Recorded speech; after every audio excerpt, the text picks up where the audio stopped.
Hello everyone, welcome to eastern life sciences. Previous lectures में हम लोग वैस्कुलर ट्रैफिकिंग के बारे में स्टडी कर रहे हैं और वहाँ पे मैंने आपको सिक्रेटरी पाथवे के बारे में बताया। सिक्रेटरी पाथवे में मैंने आपको बताया कि वो सारी प्रोटीन जो कि सिक्रेशन के लिए सेल्स में सिंथेसाइज्ड होती हैं, उनको किस तरह से अपने फाइनल डेस्टिनेशन तक भेजा जाता है। इसके अलावा वहाँ पे मैंने आपको रिसेप्टर मीडिएटेड एंडोसाइटोसिस के बारे में भी बहुत डिटेल में बताया। ठीक है, आज से हम लोग एक बहुत ही बड़ा टॉपिक स्टार्ट करने जा रहे हैं जिसका नाम है सेल सिग्नल। ठीक है, ये टॉपिक आपके एग्जाम के पॉइंट ऑफ व्यू से बहुत ही इंपॉर्टेंट है। इसके अलावा हमारे सेल्स में जितनी भी प्रोसेस होती है, मैंने आपको अभी तक जितनी प्रोसेस बताया है या फिर आगे चल के मैं जितनी भी प्रोसेस आपको बताऊंगा, उन सारी प्रोसेस को समझने के लिए ये टॉपिक बहुत ही इंपॉर्टेंट है। क्योंकि सेल सिग्नलिंग एक ऐसा टॉपिक है, यदि आपने इस टॉपिक को अच्छे से समझ लिया तो आप इम्यून रिस्पॉन्स बहुत आसानी के साथ समझ जाएंगे, फंडामेंटल प्रोसेस के बारे में बहुत आसानी से समझ में आएगा, आपको डेवलपमेंटल बायोलॉजी भी आपको बहुत आसानी से समझ में आ जाएगी। ठीक है, सेल डिवीजन, कैंसर बायोलॉजी, जितनी भी तरह की प्रोसेसेस सेल के अंदर में होती हैं, आपको सब आसानी के साथ समझ में आएगी। ठीक है, इसलिए हम लोग इस टॉपिक को बहुत ही डिटेल में पढ़ेंगे। कौन कौन सी इफेक्टर प्रोटीन कहाँ पे एक्टिवेट हो रही है, सारी चीज़ों के बारे में आपको बहुत डिटेल में बताने वाला हूँ। ठीक है, आज हम लोग सेल सिग्नलिंग का एक ओवरव्यू लेंगे। सेल सिग्नलिंग की इंपॉर्टेंस क्या है, सेल सिग्नलिंग है क्या और ये कैसे ऑपरेट होती है, हम लोग आज सिर्फ इसके बारे में बात करेंगे। और बहुत ध्यान से सुनिएगा क्योंकि आगे आने वाले लेक्चर्स में मैं जो कुछ भी आपको बताऊंगा सबका फाउंडेशन में आज बिल्ड करने वाला हूँ। ठीक है, तो ये लेक्चर बहुत ही इंपॉर्टेंट है। ठीक, सबसे पहली बात, हमने बहुत बार आपसे कहा होगा कि मल्टी सेलुलर ऑर्गेनिज्म में जब हम लोग बात करते हैं तो सारी सेल्स, मैंने कहा कि एक टिश्यू की जो सारी सेल्स होती हैं वो आपस में कम्युनिकेट करती हैं, आपस में ज्वाइंट रहती हैं। ठीक है, इसके अलावा डिस्टेंट लेवल पे भी बहुत सारी सेल्स होती हैं जिनको सिग्नल कहीं और से मिलता है लेकिन रिस्पॉन्ड कहीं और वो करती हैं। ठीक, इसका मतलब ये हुआ कि अगर हम किसी सेल को आइसोलेशन में रख दें, मतलब उसको कोई भी सिग्नल ना दिया जाए, नॉर्मल ऐसे ही हम उस सेल को रख दें, तो वो सेल सर्वाइव नहीं करेगी।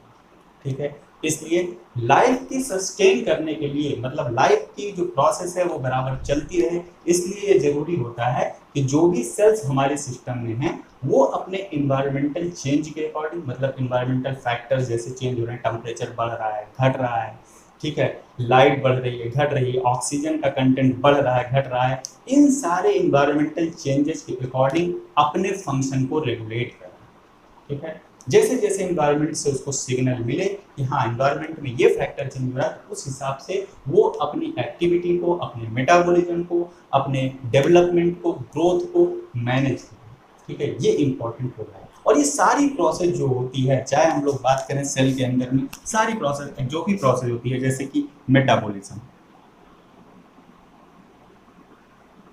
सेल के अंदर जो प्रोसेसेस होती हैं उनकी बात कर रहा हूँ। मेटाबॉलिज्म का मतलब ये होता है किसी मॉलिक्यूल की सिंथेसिस, जिसको हम लोग एनाबॉलिज्म बोलते हैं, या फिर किसी मॉलिक्यूल का breakdown, that is the catabolism.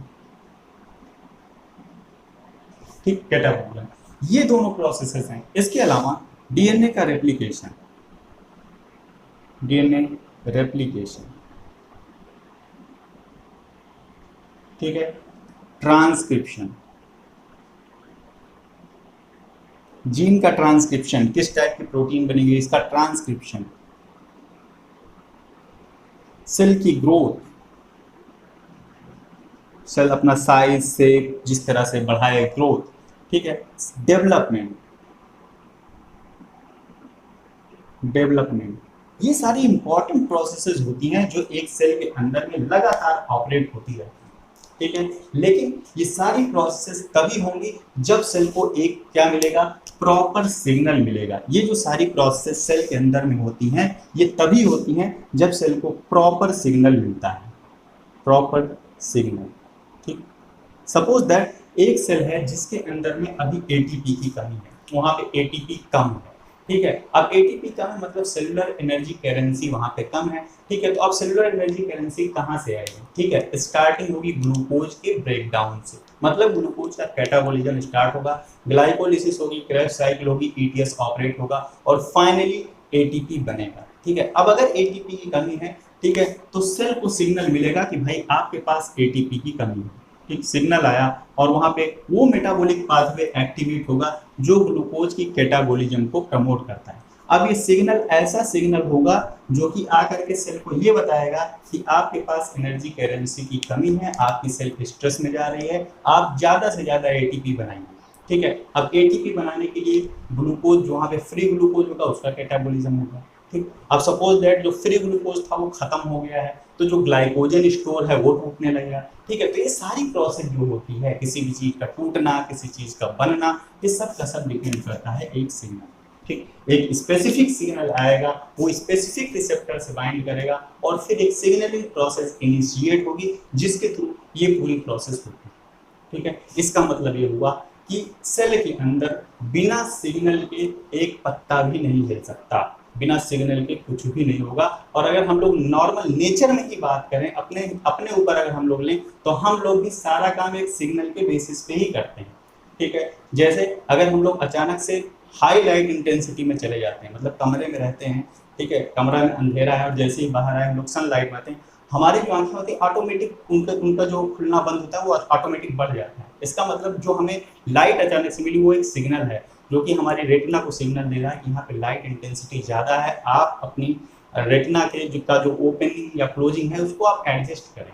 ठीक है, तो उसको एडजस्टमेंट करने के लिए हमारी आंखें उस सिग्नल के अकॉर्डिंग रिस्पॉन्ड करती है। ठीक, जैसे हमें इरिटेशन होता है तो हम खुजलाते हैं। इरिटेशन क्या है, वो कोई केमिकल है जो हमें इरिटेट कर रहा है, वो इरिटेशन का जो सिग्नल है हमारे ब्रेन तक जाता है, वहाँ से प्रोसेस होके फिर हम उसको खुजला के ठीक करते हैं। ठीक, सारी प्रोसेस। अब अगर हम लोग ऐसे नॉन लिविंग थिंग में देखें, जैसे हम लोग कहीं पे जा रहे हैं, ठीक है, ट्रैफिक सिग्नल के पास हम लोग पहुंचे, लाल बत्ती हो गई तो हम लोग रुक गए। ठीक, वो लाल बत्ती क्या है, दैट इज द सिग्नल कि आपको रुकना है। ठीक, थोड़ी देर बाद ग्रीन लाइट होती फिर हम चल पड़ते हैं। ठीक, that is the signal you may go. ठीक है, तो इस तरह से सिग्नलिंग प्रोसेस के अकॉर्डिंग हमारी सेल्स भी अपनी सारी प्रोसेसेस को ऑपरेट करती हैं। ठीक है, तो यहाँ पे जो मेन बात मैंने अभी आपको बताई, दैट इज द सिग्नल। तो ये सिग्नल क्या क्या हो सकते हैं जो कि सेल्स को रिस्पॉन्ड करने के लिए प्रेरित करते हैं, फिर सेल से जो प्रॉपर रिस्पॉन्स होता है उसको इनिशिएट करवाते हैं। ठीक, सबसे पहले हम लोग बात करते हैं सिग्नल। सिग्नल, ठीक, सिग्नल। अब ये सिग्नल क्या हो सकता है, सिग्नल यहाँ पे दो चीजें हो सकती हैं, दो तरह के सिग्नल। अगर हम नेचर वाइज बात करें तो दो तरीके के सिग्नल्स वहां पे हो सकते हैं। एक तो फिजिकल सिग्नल होगा, फिजिकल सिग्नल होगा, ठीक, और दूसरा केमिकल सिग्नल होता है, केमिकल सिग्नल, केमिकल नेचर होता है इनका। ठीक, अगर हम लोग बात करें फिजिकल सिग्नल्स की, तो फिजिकल सिग्नल्स में ज़्यादातर इन्वायरमेंटल फैक्टर्स आते हैं। इन्वायरमेंट में जो भी चेंजेज होते हैं वो आते हैं। इसमें क्या आएगा, हमारे इन्वायरमेंटल फैक्टर्स। और इन इन्वायरमेंटल फैक्टर्स में जैसे जैसे चेंज होता है हमारी सेल्स इनके अगेंस्ट में रिस्पॉन्ड करती है। मैं आपको अच्छी तरह से सारी चीज़ें बताऊंगा। ठीक, अब इन इन्वायरमेंटल फैक्टर्स में क्या होता है, लाइट इंटेंसिटी आती है आपकी, लाइट का बढ़ना घटना, ठीक, हीट, टेम्परेचर, ऑक्सीजन, ठीक, इसके अलावा टेस्ट हो गया, ऑर्डर हो गया, ये सारी चीज़ें हमारे इन्वायरमेंटल फैक्टर्स या फिर फिजिकल सिग्नल्स में आते हैं। ठीक, केमिकल सिग्नल्स को उनके नेचर के अकॉर्डिंग दो कैटेगरीज में क्लासीफाई किया जाता है। जो हमारे केमिकल सिग्नल्स होते हैं अपने नेचर के अकॉर्डिंग इनको दो कैटेगरीज में क्लासीफाई किया जाता है। एक तो होते हैं हाइड्रोफोबिक सिग्नल्स, हाइड्रोफोबिक सिग्नल्स,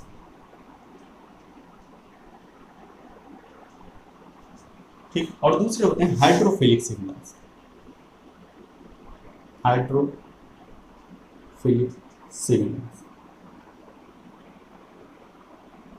ठीक, जो हाइड्रोफोबिक सिग्नल्स होते हैं they are the lipid soluble signal, lipid soluble.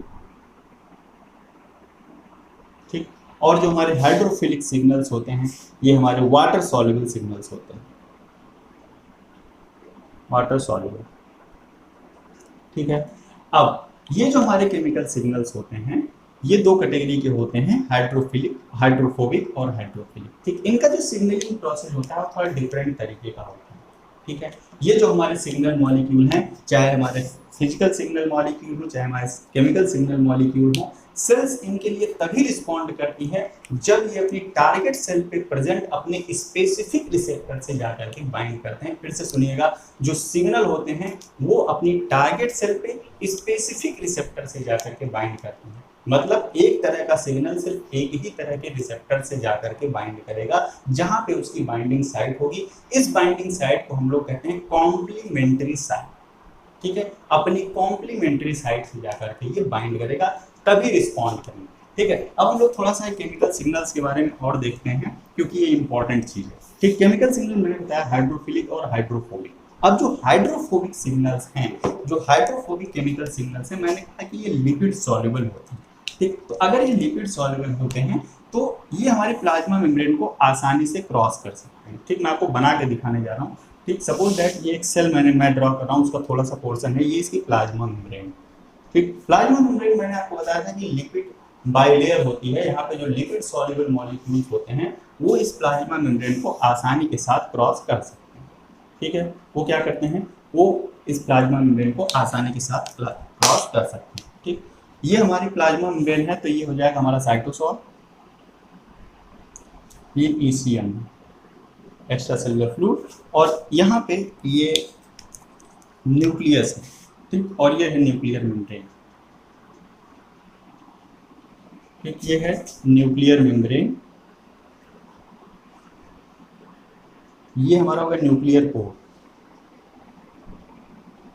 Nuclear pore है, ये है न्यूक्लियस। ठीक, और न्यूक्लियस में क्या होगा, न्यूक्लियस में है हमारा जीनोम या फिर हमारा डीएनए।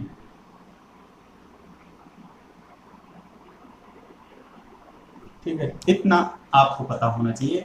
अब आगे हम बताते हैं आपको किस तरह से हमारे जो हाइड्रोफोबिक सिग्नल्स हैं और जो हमारे हाइड्रोफिलिक सिग्नल्स हैं वो किस तरह से काम करते हैं। ठीक, सबसे पहले बात करते हैं हाइड्रोफोबिक सिग्नल। सपोज दैट ये एक हाइड्रोफोबिक सिग्नल है। सपोज दैट कोई स्टेरॉयड हार्मोन है, रेटिनॉइड है, थायरॉक्सिन है। ठीक है, हाइड्रोफोबिक सिग्नल, हाइड्रोफोबिक सिग्नल। ठीक, ये है हाइड्रोफोबिक सिग्नल। ठीक, और हाइड्रोफोबिक सिग्नल मैंने आपको बताया कि हाइड्रोफोबिक है, लिपिड सॉल्युबल है, इसलिए सीधे क्रॉस करके कहाँ पे आ जाएगा, सेल के अंदर आ जाएगा। ठीक है, सेल के अंदर में जो हाइड्रोफोबिक जो हमारे सिग्नल्स होते हैं, इनके जो रिसेप्टर्स होते हैं वो कहाँ पाए जाते हैं, साइटोसॉल में पाए जाते हैं। साइटोसॉलिक रिसेप्टर्स होते हैं इनके लिए। ठीक है, ये साइटोसॉलिक रिसेप्टर है जो कि हाइड्रोफोबिक सिग्नल को रिकॉग्नाइज करता है। ये क्या करेगा, इस सिग्नल को रिकॉग्नाइज कर लेगा।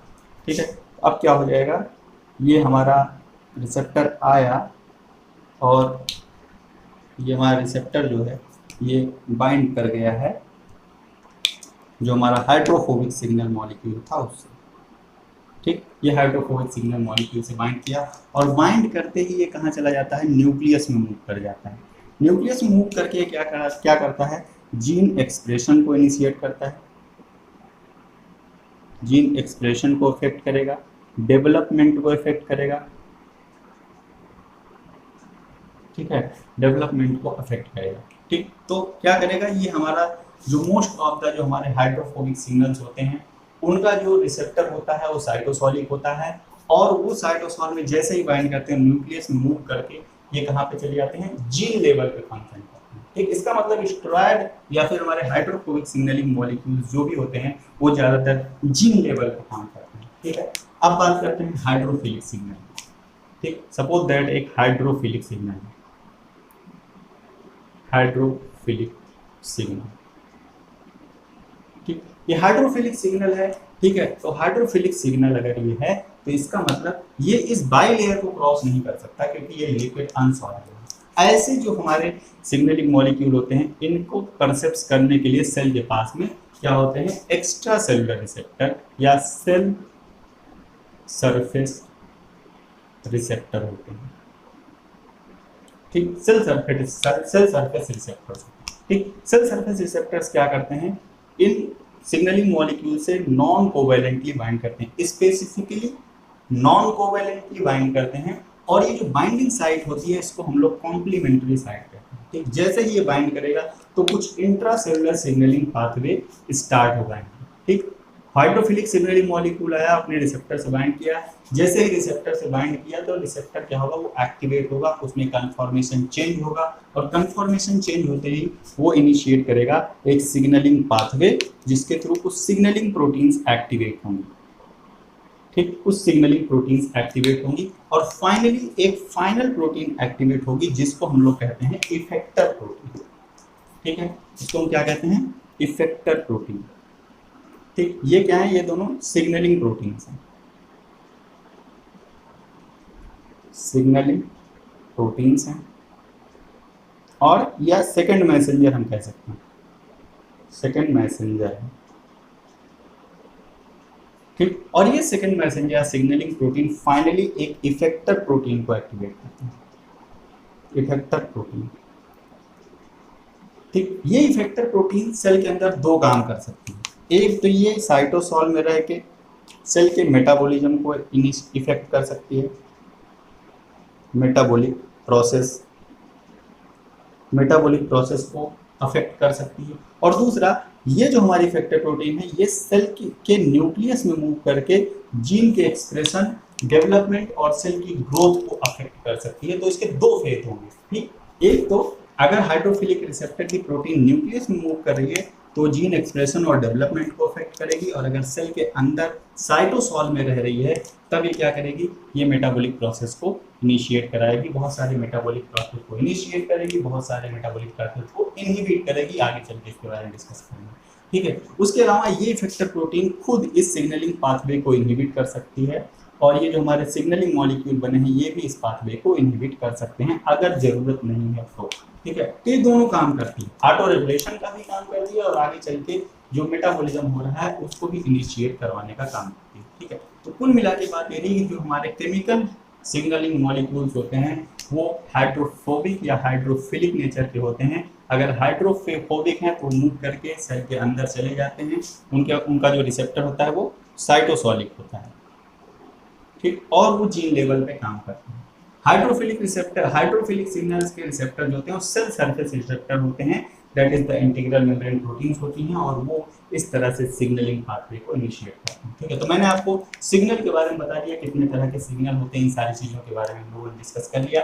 अब यहाँ पर बात आती है कि अगर कोई हाइड्रोफिलिक सिग्नल है, ठीक है, हाइड्रोफिलिक सिग्नल है और उसका जो रिसेप्टर है वो सेल सरफेस रिसेप्टर है, क्योंकि नेचर में जो ज़्यादातर सिग्नलिंग मॉलिक्यूल्स होते हैं वो हाइड्रोफिलिक नेचर के होते हैं, ज़्यादातर सिग्नलिंग मॉलिक्यूल हाइड्रोफिलिक लेवल के होते हैं। इसका मतलब हाइड्रोफिलिक सिग्नलिंग मॉलिक्यूल है तो उनके जो रिसेप्टर्स होंगे वो सेल सरफेस रिसेप्टर्स होंगे। ठीक है, तो हम लोग थोड़ा सा बात करते हैं रिसेप्टर्स के बारे में।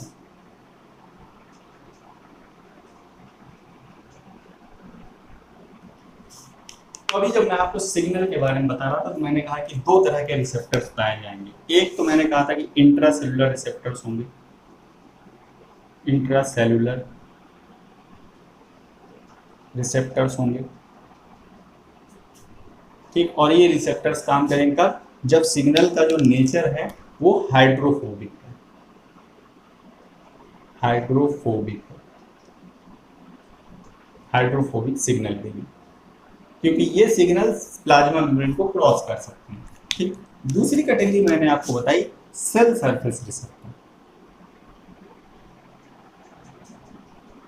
सेल सरफेस रिसेप्टर, और मैंने आपसे कहा कि ये हाइड्रोफिलिक सिग्नल के लिए फंक्शनल होते हैं।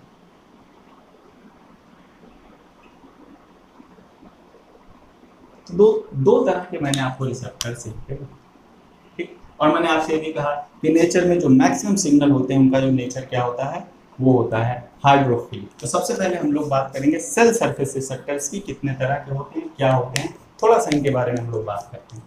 तो सेल सरफेस रिसेप्टर की बात करते हैं, सेल सरफेस रिसेप्टर्स। ठीक, सेल सरफेस रिसेप्टर्स जो होते हैं it is an integral plasma membrane protein,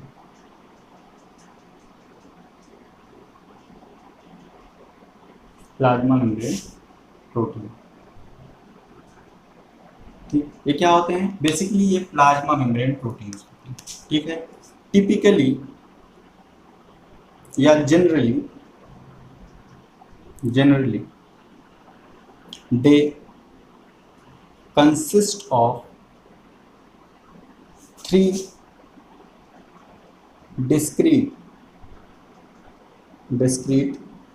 segments। इनमें 3 डिस्क्रीट सेगमेंट्स होते हैं। ठीक है, 3 डिस्क्रीट सेगमेंट, तीनों का अब मैं आपको बताता हूँ। सबसे पहला होता है हमारा extra cellular segment, extra cellular segment, ठीक, फेसिंग द ईसीएम, जो कि ईसीएम को फेस करता है। ठीक, दूसरा ट्रांस मेम्ब्रेन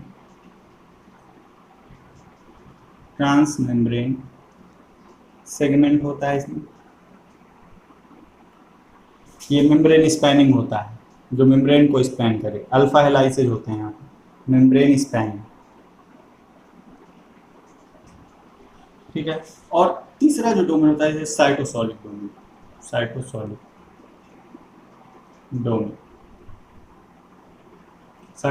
डोमेन जो कि साइटोसोल को फेस करते हैं। ठीक, बना के दिखा देता हूँ आपको। सपोज दैट ये प्लाज्मा मेम्ब्रेन है। ठीक है, सेल सरफेस रिसेप्टर की बात अगर हम लोग करें, सपोज दैट ये एक रिसेप्टर, ठीक, ये एक रिसेप्टर है, ये ईसीएम है, ये प्लाज्मा मेम्ब्रेन है, और ये हमारा साइटोसोल। ठीक, तो ईसीएम को फेस करने वाला ये जो पार्ट है that is the extra cellular.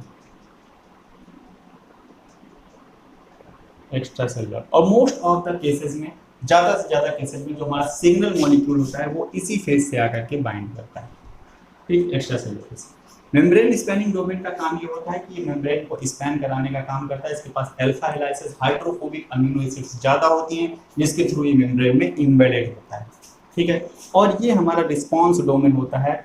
Response domain, जब हमारा पूरा सिग्नल ट्रांसड्यूस हो जाता है तो जो रिस्पॉन्स निकल करके आता है वो ज़्यादा साइटोसोलिक रीजन से निकल करके आता है। इसके पास एंजाइमेटिक एक्टिविटी हो सकती है।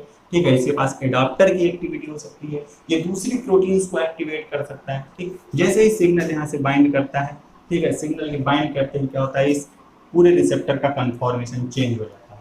ठीक, ये इनएक्टिव कन्फॉर्मेशन से एक्टिव कन्फॉर्मेशन में आ जाता है। ठीक, जैसे ही एक्टिव कन्फॉर्मेशन में आता है, ये अपनी इफेक्टर प्रोटीन्स, जो भी इसकी इफेक्टर प्रोटीन्स होती हैं, इनको एक्टिवेट करना स्टार्ट करते हैं। ठीक है, तो एक्स्ट्रा सेलुलर या फिर हम लोग कहें सेल सरफेस रिसेप्टर्स बेसिकली 3 तरीके के होते हैं। सेल्स में 3 मेजर क्लासेस के सेल सरफेस रिसेप्टर्स पाए जाते हैं। अगर हम लोग बात करें सेल सरफेस रिसेप्टर्स की, जो कि सिग्नल हाइड्रोफिलिक सिग्नल मॉलिक्यूल से बाइंड करेंगे, तो इनके 3 मेजर क्लासेस। पहला ion channel linked receptor, ion channel linked receptor. ये ऐसे रिसेप्टर्स होते हैं जो किसी आयन चैनल से लिंक्ड होते हैं। ठीक, जब ये रिसेप्टर्स एक्टिवेट होते हैं तो उन आयन चैनल्स का खुलना या फिर बंद करना रेगुलेट करते हैं। ठीक, सपोज दैट ये एक हमारा रिसेप्टर है। ठीक, और ये रिसेप्टर एक आयन चैनल से लिंक्ड होगा। ठीक है, एक आयन चैनल है, और मैंने आपको बताया था most of the ion channels are gated, ये आयन चैनल बंद है। ठीक है, जब ये रिसेप्टर एक्टिवेट होगा, यहाँ से आकर के प्रॉपर सिग्नलिंग मॉलिक्यूल बाइंड करेगा। ठीक है, ये रिसेप्टर जब एक्टिवेट होगा, इसका कन्फॉर्मेशन चेंज होगा, तब ये क्या करेगा, इस आयन चैनल की ओपनिंग को या फिर क्लोजिंग को ट्रिगर करेगा। जैसी सेल को ज़रूरत है उस तरह का काम ये करवाएगा। ठीक, इस तरह के जो भी रिसेप्टर्स होते हैं उनको हम लोग कहते हैं आयन चैनल लिंक्ड रिसेप्टर। ठीक है, सेकेंड कैटेगरी के रिसेप्टर की हम लोग बात करते हैं, that is the G protein coupled receptor. Second one is G protein coupled receptor. G protein coupled receptors.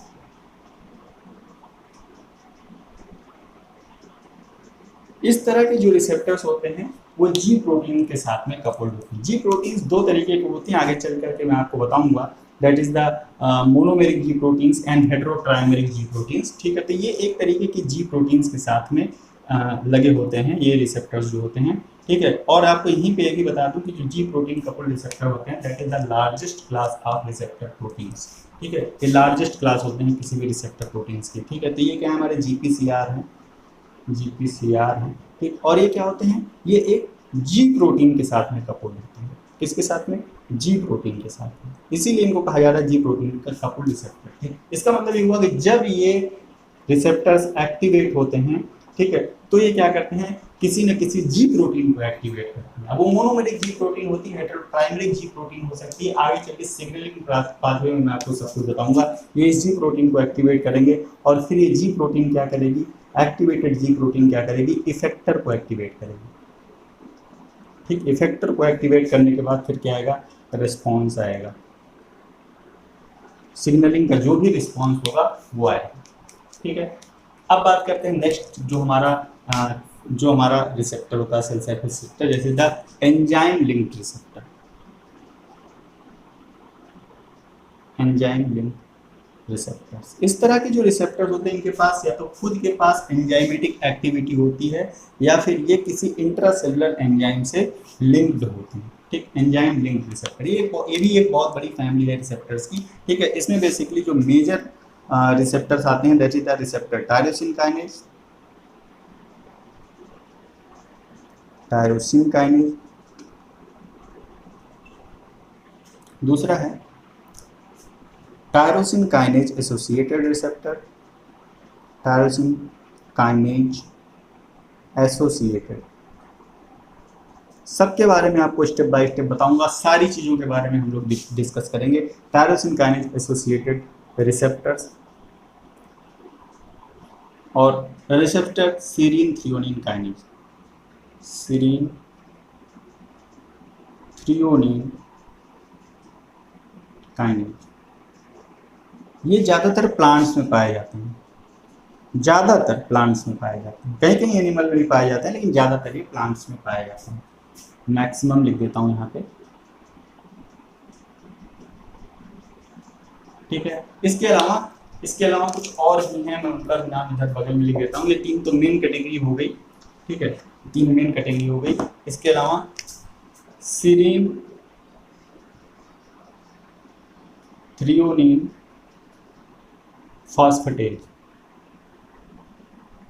Phosphatase हैं, हिस्टिडीन काइनेज हैं, हिस्टिडीन काइनेज हैं और ग्वानिलिन साइक्लेज।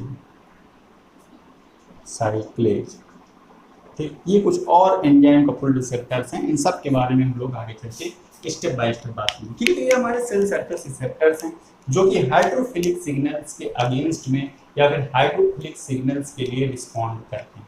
ठीक है, तो अब हम लोग शुरू करते हैं एक्स्ट्रा सेलुलर सिग्नल ट्रांसडक्शन। ठीक है, सिग्नल ट्रांसडक्शन क्या है, थोड़ा सा हम लोग इसके बारे में बात करते हैं। सिग्नल ट्रांसडक्शन,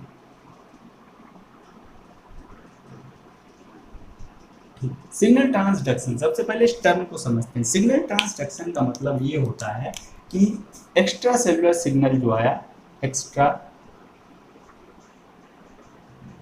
सेलुलर सिग्नल आया, ठीक, और एक्स्ट्रा सेलुलर सिग्नल आने के बाद जो हमें रिस्पांस देखने को मिला, हमें क्या देखने के लिए मिला, सेलुलर रिस्पांस। ठीक, एक्स्ट्रा सेलुलर सिग्नल आया, रिसेप्टर से बाइंड किया और हमको देखने को क्या मिला, सेलुलर रिस्पांस। ठीक है, तो सिग्नल ट्रांसडक्शन क्या हुआ, इसके बीच में जो कुछ भी फंक्शन परफॉर्म हुआ, ठीक, एक्स्ट्रा सेलुलर सिग्नल के आने से लेकर के सेलुलर रिस्पांस के दिखने के बीच में जो कुछ भी मैकेनिज्म हो रही है उसी को हम लोग कह रहे हैं ट्रांसडक्शन।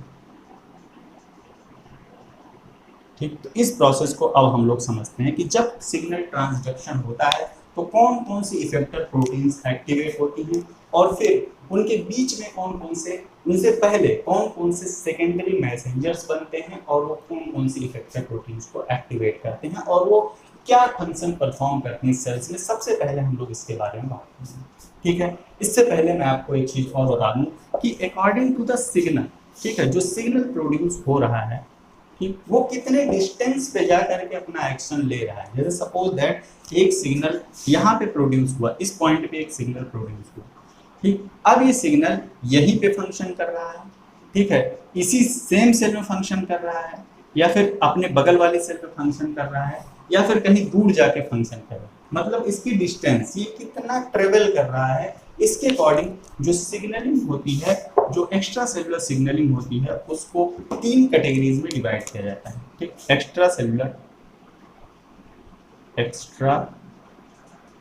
सेलुलर सिग्नलिंग को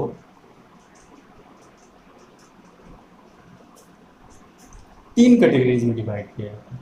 ठीक, 3 कैटेगरीज में क्लासिफाई किया जाता है। ठीक, सबसे पहले हम लोग बात करते हैं ऑटो क्राइन सिग्नलिंग। ऑटो क्राइन सिग्नलिंग,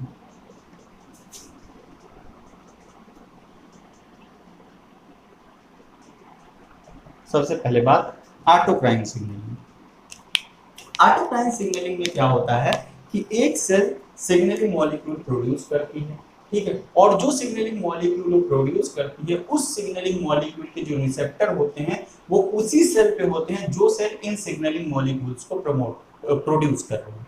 इसका मतलब जो सिग्नलिंग मॉलिक्यूल प्रोड्यूस हुआ वो सेम सेल पे ही फंक्शन लेगा। ठीक है, सपोज दैट ये एक सेल है, ठीक, ये इस सेल का न्यूक्लियस है, ठीक, क्या है, न्यूक्लियस,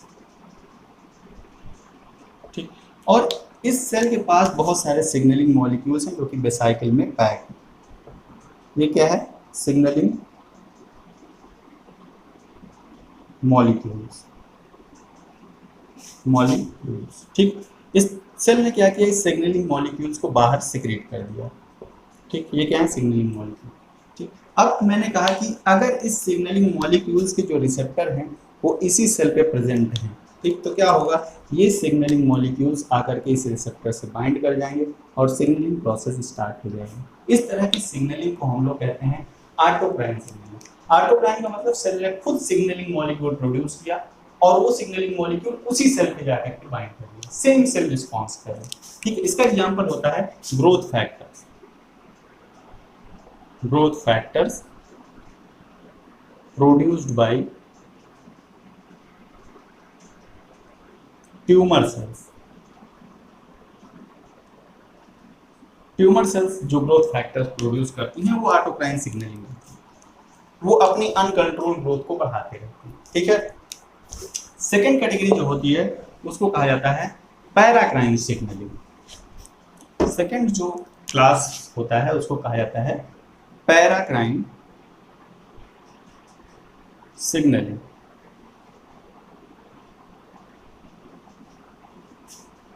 ठीक, पैराक्राइन सिग्नलिंग में क्या होता है कि एक सेल जिसको हम लोग कहते हैं सिग्नलिंग सेल, जिससे सिग्नल प्रोड्यूस हो रहा है, सिग्नलिंग सेल। ठीक, यहाँ पे 2 सेल्स इन्वॉल्व होंगी। ठीक है, पैराक्राइन सिग्नलिंग में एक सेल जिसको हम लोग सिग्नलिंग सेल कह रहे हैं, ये इसका न्यूक्लियस हो गया और ये इसके पास ढेर सारे सिग्नलिंग मॉलिक्यूल जो कि वेसाइकिल में पैक है। ठीक, इसने क्या किया, सिग्नलिंग मॉलिक्यूल प्रोड्यूस किया। ये क्या है, सिग्नलिंग मॉलिक्यूल।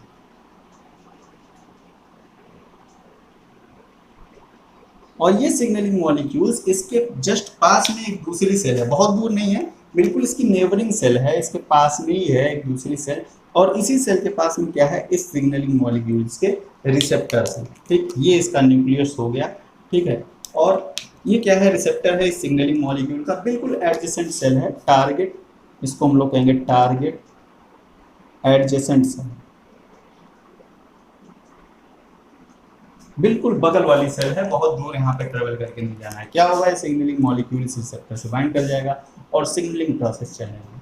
पैराक्राइन का मतलब जस्ट पास वाली सेल को सिग्नल दे रहा है। ठीक है, तो इस तरीके का जो सिग्नल है इसको कहा जाता है पैराक्राइन सिग्नल। इस टाइप की सिग्नलिंग का सीधा एग्जाम्पल हो जाता है neurotransmitters. Neurotransmitters secreted by neurons. Neuron जो न्यूरो ट्रांसमीटर सिक्रेट करते हैं उसके जस्ट बाद वाला जो न्यूरॉन होता है वो उसको परसेप्ट कर लेता है और जो हमारा नर्व कंडक्शन की प्रोसेस होती है उसको वो आगे बढ़ाता है। ठीक है, तो ये तो बात रही पैराक्राइन सिग्नलिंग की। ठीक, नेक्स्ट आती है endocrine signalling. Endocrine signalling third जो हमने आपको बताया 3 तरह से क्लासिफाई किया था, तो तीसरी होती है endocrine signalling. Endocrine signalling. Endocrine signalling में क्या होता है कि एक सेल है जिसके पास में क्या है, सिग्नलिंग मॉलिक्यूल। ये हमारी सिग्नलिंग सेल, ये हमारी सिग्नलिंग सेल है, ये इसका न्यूक्लियस है और इसके पास में क्या है, इसके पास में ये ढेर सारे हमारे सिग्नलिंग मॉलिक्यूल्स हैं जो कि वेसाइकिल में पैक हैं। ठीक है, ये क्या करेगी, इन सिग्नलिंग मॉलिक्यूल्स को ब्लड वेसल्स में रिलीज करेगी। किसमें रिलीज करेगी, ब्लड वेसल में रिलीज करेगी या ब्लड सर्कुलेटरी सिस्टम में रिलीज करेगी, ब्लड में। ये क्या है, ये हमारा सर्कुलेटरी सिस्टम है या ब्लड वेसल है। ठीक, ब्लड वेसल में रिलीज करेगी। अब ये सिग्नलिंग मॉलिक्यूल क्या होगा, ये सिग्नलिंग मॉलिक्यूल ब्लड के साथ में सर्कुलेट करता हुआ जहाँ पे प्रोड्यूस हुआ है वहाँ से दूर चला जाएगा। ठीक है, इंडोक्राइन में क्या हुआ, जो सिग्नलिंग मॉलिक्यूल प्रोड्यूस हुआ ब्लड में होते हुए दूर चला जाएगा और कहीं दूर अपनी टारगेट सेल से जा करके दूर कहीं इसकी टारगेट सेल हुई जिसके पास इस सिग्नलिंग मॉलिक्यूल का क्या है, रिसेप्टर है और ये सिग्नलिंग मॉलिक्यूल यहाँ से बाइंड करके अपना सिग्नलिंग रिस्पॉन्स देंगे। ठीक है, तो इंडोक्राइन सिस्टम में क्या हो रहा है, ये दूर तक जा रहा है। ठीक, जो हमारे हार्मोन होते हैं वो ज़्यादातर इंडोक्राइन सिग्नलिंग परफॉर्म करते हैं। मैक्सिमम हार्मोन्स लाइक इंसुलिन, ये क्या करते हैं, इंडोक्राइन सिग्नलिंग परफॉर्म करते हैं। ठीक है, तो ये तो 3 मेजर सिग्नलिंग हुई जो हमारे सिग्नलिंग मॉलिक्यूल्स प्रोड्यूस करते हैं। लेकिन कुछ केसेस ऐसे भी होते हैं जहाँ पे एक सेल की सरफेस पे प्रेजेंट जो इंटीग्रल मेम्ब्रेन प्रोटीन होती है वो दूसरी सेल के लिए सिग्नलिंग मॉलिक्यूल की तरह काम करती है। ठीक है, एक और कैटेगरी होती है जिसको हम लोग कहते हैं जस्ट्राक्राइन सिग्नलिंग। जस्ट्राक्राइन सिग्नलिंग ये ज़्यादातर डेवलपमेंटल प्रोसेस के टाइम पे इनिशिएट होते हैं, जब अर्ली डेवलपमेंट में होती है सेल्स तो वहाँ पे ज़्यादातर ऑपरेट होती है। इस कंडीशन में क्या होता है, एक सेल है, ठीक, एक सेल है ये, ठीक है, ये एक सेल है, इस सेल पे जो इंटीग्रल मेम्ब्रेन प्रोटीन्स लगी हुई हैं, इस सेल की इंटीग्रल मेम्ब्रेन प्रोटीन्स दूसरी इसकी एडजेसेंट सेल जो इसके जस्ट पास में है, ठीक, इसके जस्ट पास में जो ये दूसरी वाली सेल है, इस सेल के लिए ये सिग्नलिंग मॉलिक्यूल का काम करती है। ठीक, इन प्रोटीन से डायरेक्टली आकर के इस सेल की इंटीग्रल मेम्ब्रेन प्रोटीन इस सेल की इंटीग्रल मेम्ब्रेन प्रोटीन से डायरेक्टली इंटरेक्ट कर जाती है। डायरेक्ट इंटरेक्शंस को हम लोग कहते हैं। ठीक, ये है हमारी सिग्नलिंग सेल और ये है हमारी टारगेट सेल। ठीक, ये तो डायरेक्ट इंटरेक्शन है। कभी कभी क्या होता है इस तरह की सिग्नलिंग में क्या होता है कि जो हमारी इंटीग्रल मेम्ब्रेन प्रोटीन होती है उसका जो एक्स्ट्रा सेलुलर रीजन होता है उसका प्रोटियोलिटिक क्लीवेज हो जाता है। ठीक, सपोज दैट ये एक सेल है, ठीक है, ये एक सेल है और ये इस सेल की इंटीग्रल मेम्ब्रेन प्रोटीन है। ठीक, इस इंटीग्रल मेम्ब्रेन प्रोटीन का जो एक्स्ट्रा सेलुलर रीजन है इसका क्या हो जाता है, प्रोटियोलिटिक क्लीवेज। इसका जब प्रोटियोलिटिक क्लीवेज हो जाता है तो ये सॉल्युबल सिग्नल की तरह काम करने लगता है। ठीक, तो कुछ केसेस में ऐसा भी होता है जहाँ पे हमारे इंटीग्रल मेम्ब्रेन प्रोटीन्स जो होती हैं वो भी सिग्नल की तरह काम करती है। सारी चीज़ों के बारे में स्टेप बाय स्टेप मैं आपको बताऊंगा। ठीक है, तो मैंने आपको सिग्नलिंग के टाइप बता दिए, रिसेप्टर बता दिए, सिग्नल बता दिए, जो भी बेसिक कॉन्सेप्ट था वो सारी चीज़ें हम लोग यहाँ पे उसका आधा पोर्सन यहाँ पे हम लोगों ने कवर कर लिया है। ठीक, नेक्स्ट लेक्चर में जब हम लोग मिलेंगे तो हम लोग जो इफेक्टर प्रोटीन्स एक्टिवेट होती हैं सिग्नलिंग के दौरान हम लोग उनके बारे में बात करेंगे और फिर हम लोग एक एक रिसेप्टर के बारे में सेपरेटली बात करेंगे। ठीक है, तो इस लेक्चर को हम लोग यहीं पे फिनिश करते हैं। मिलते हैं नेक्स्ट लेक्चर में। Thank you for watching.